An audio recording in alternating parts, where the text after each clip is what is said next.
And since then, we've seen meetings get created, meetings started all over the country.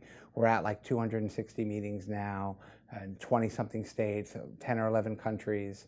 And so it's really just this way for people to embrace the Refuge Recovery program, but being able to start peer-led meetings in places where they don't have access to a Buddhist teacher, a Buddhist community. So it's really a peer-led community. And I've been the executive director for the nonprofit and kind of spearheading some of that stuff. And it's mostly just been a lot of fun seeing people get access to these practices and this kind of approach to addiction recovery. You know, I was trying to think back. I think you and I met probably 4 years ago or 5 years ago in Nashville, Tennessee.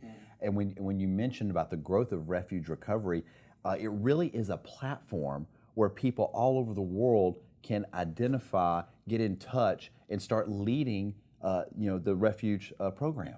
Yeah, that's exactly right.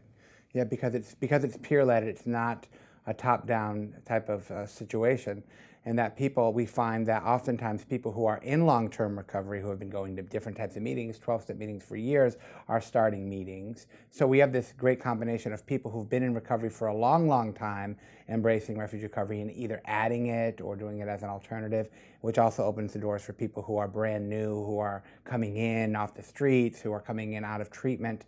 So it's a really great mixed bag of people getting clean today and people who have been in recovery for a long time, for 20, 30 years. You know, we were talking earlier, and thinking about your personal story. You know, I was really struck about how you got in contact with Noah. You know, through his first book, Dharma Punks, and I think about how far Dharma Punks, kicking off in this refuge movement, how we have so many different options now when it comes to 12-step programs, and I really think that you guys were such leaders in opening up the way that we think about the 12-step movement, not as just one program, but really as a community. Yeah.